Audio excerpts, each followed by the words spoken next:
السلام علیکم ورحمۃ اللہ وبرکاتہ ویورز، آج کی اس کلاس میں ہم پارہ 3 کے دوسرے رکوع کی مشق کریں گے، تو چلیے اسٹارٹ کر لیتے ہیں۔ اعوذ باللہ من الشیطان الرجیم، بسم اللہ الرحمن الرحیم۔ یا ایہا الذین آمنوا انفقوا مما رزقناکم من قبل ان یأتی یوم لا بیع فیہ ولا خلة ولا شفاعة والکافرون هم الظالمون۔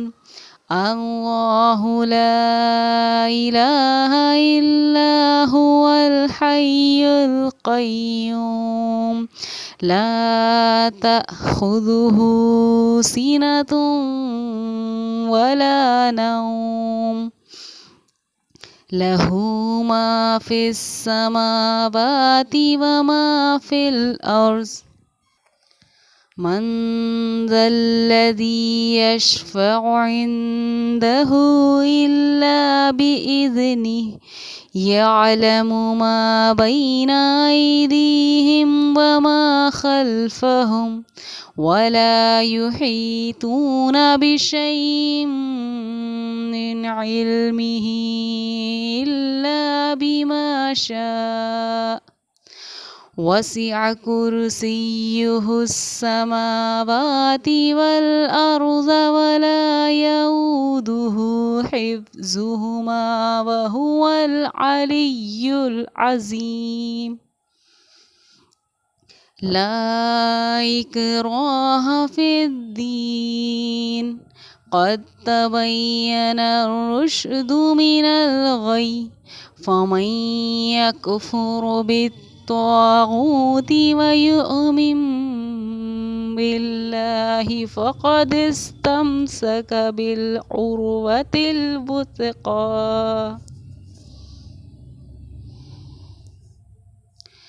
لا انفصام لها والله سميع عليم۔ اللہ ولی الذین آمنوا یخرجهم من الظلمات إلی النور، والذین کفروا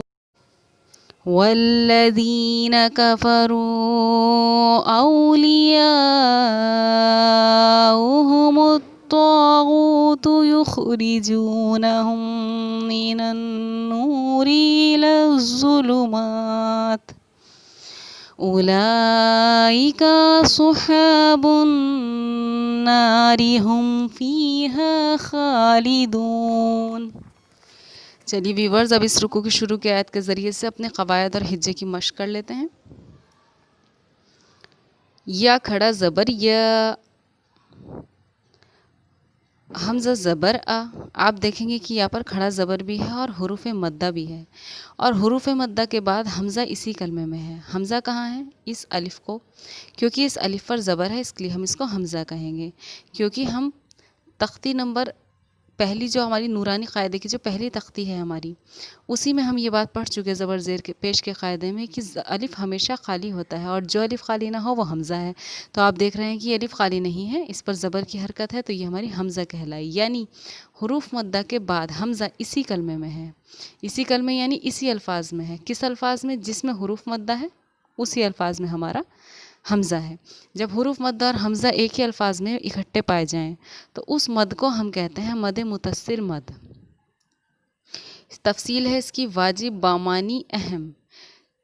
حروف مدہ کے بعد اس کی جو عبارت لکھی جاتی ہے نورانی قاعدے میں کچھ اس طرح ہے کہ حروف مدہ کے بعد حمزہ اسی کلمے میں ہو تو وہ مد متصل مد واجب، بامانی، اہم ہوگا، اور اس کی مقدار جو ہوتی ہے ہماری مقدار یعنی کتنا ہم اس کو کھینچیں۔ مد کا مطلب یہ ہے ایک الف سے زیادہ کھینچ کر پڑھنے کو ہم مد بولتے ہیں۔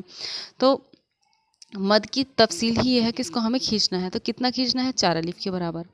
اگر مد متصل والا مد ہمارا کام کر رہا ہے کسی الفاظ میں تو اس کو ہم 4 الف کے برابر کھینچیں گے، اس لیے ہم نے اس کو پڑھا یا، اس طریقے سے کر کے ہم نے اس کو پڑھا۔ حمزہ یا زبر ای، یا پیش یو، یا ایو۔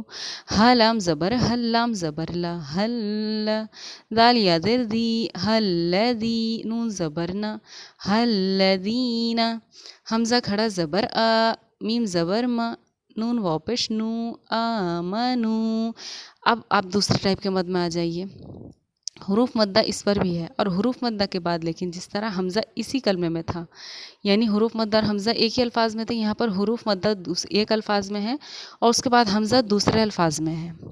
تو حروف مدہ کے بعد حمزہ دوسرے کلمے میں ہو تو اس مد کو ہم مد منفصل مد کہتے ہیں، اور اس کی مقدار جس کو ہم پڑھیں گے وہ اس والی مقدار سے کم کھینچ کر پڑھیں گے، یعنی اس کی مقدار اگر 4 الف ہے تو اس کی 2.5 الف ہے، اس کو ہم 2.5 الف کے برابر کھینچ کر پڑھیں گے، اسی لیے ہم نے اس کو پڑھا آمنو۔ حمزہ نون زبر ان کیونکہ نون ساکن کے بعد حروف اخفا میں سے فا رہا ہے۔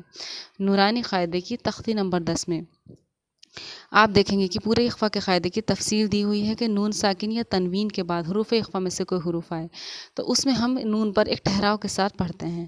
ان فا زر فی، ان فی، قاف واو پیش قو، ان فی قو۔ واو ساکن سے پہلے کیونکہ پیش ہے اس لیے اس کو 1 الف کے برابر ہم کھینچ کر پڑھیں گے۔ میم میم زر میم، میم الف زبر ما، میم ما۔ را زبر را، زا قاف زبر زق، رزق۔ نون کھڑا زبر نا، رزقنا۔ کاف میم پیش کم، رزقناکم۔ میم نون زر من۔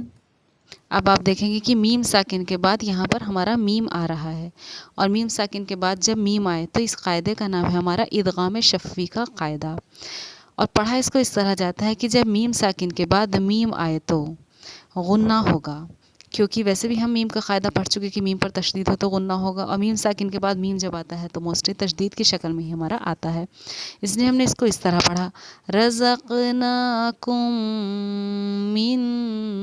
اب ہم نے من کیوں کیا؟ کیونکہ نون ساکن کے بعد حروف اخفا میں سے قاف آ رہا ہے، تو اس لیے ہمارا نون ساکن پر اخفا کا قاعدہ جاری ہوگا۔ اخفا یعنی اخفا خفیہ ورڈ سے ہمارا اخفا الفاظ نکلا ہے، تو نون کو یعنی کہ چھپا کر پڑھنا ہمارا اخفا کہلاتا ہے۔ من اس طرح سے پڑھنا۔ قاف با زبر قب، قب، با پر ہمارے قلقلے کا قاعدہ جاری ہوگا، یعنی با ساکن پر ہماری آواز لوٹے گی، کیونکہ با ہمارا قاف تو با جیم دال یہ جو حروف قلقلہ ہیں ان میں سے ایک ہمارا با ہے۔ جب ان حروفوں پر جزم یا سکون ہو تو ان میں سے کوئی بھی حروف اگر کسی الفاظ میں آتا ہے اور اس پر جزم سکون ہو تو اس کو پڑھتے وقت ان کے مخرج ٹکر کھا کر الگ ہو جاتے ہیں، یعنی کہ ہماری آواز لوٹتی ہے۔ مخرج کے ٹکر کھا کر الگ ہونے کا مطلب ہماری آواز لوٹتی ہے، اس کو ہم قلقلہ بولتے ہیں۔ لام زیر لی، قبلی، ب، یہ جو لوٹنا ہے قب کا لوٹنا یہ قلقلہ ہے ہمارا، قبلی۔ حمزہ یا زبر عین۔ دیکھیے ویورز ایک قاعدہ ہے ہمارا جس میں تنوین یا نون ساکن کے بعد دوسرے کلمے میں یا واو میم نون جن کا مجموعہ اگر ہم پڑھیں تو وہ یا واو یو میم نون من، یومن کہلاتا ہے۔ اگر ان یومن جو حروف ہیں یا واو میم نون میں سے کوئی بھی حروف دوسرے کلمے یعنی دوسرے الفاظ میں ہو تو ہم اس میں کیا کرتے ہیں کہ اس کے جوائنٹ میں نون کی آواز ختم ہو جاتی ہے، حالانکہ یہ قاعدہ جاری تبھی ہوتا ہے جب یہ حرکت ہماری نون یا تنوین کے بعد ہو، نون ساکن یا تنوین کے بعد ہو، لیکن اس میں نون کی آواز چھپ جاتی ہے، ان نہ پڑھ کر ہم اس کو پڑھیں گے آئیں، اور ان کے جوائنٹ پر آئیں کے جوائنٹ پر غنہ بھی ہوگا اور اخفا بھی ہوگا۔ اب ایک اور ایکسیپشنل کیس یہاں پر ہمارا آتا ہے کہ حمزہ کے اوپر ساکن ہے، یعنی حمزہ کے اوپر جزم سکون ہے، اور حمزہ ساکنہ کے پڑھنے میں ہمارا ہمیشہ جھٹکا ہوتا ہے، اس لیے ہم نے اس کو اس طرح پڑھا یا تیہ، آئیں یا تیہ، اس لیے ہم نے اس میں جھٹکا کیا۔ یا واو زبر یو، میم لام دو پیش مل، یومل۔ واو حروف لین ہے اس لیے کہ واو ساکن سے پہلے زبر ہے، اس کو نرم آواز کے ساتھ جلدی ادا کرتے ہوئے ہمیں پڑھنا ہے۔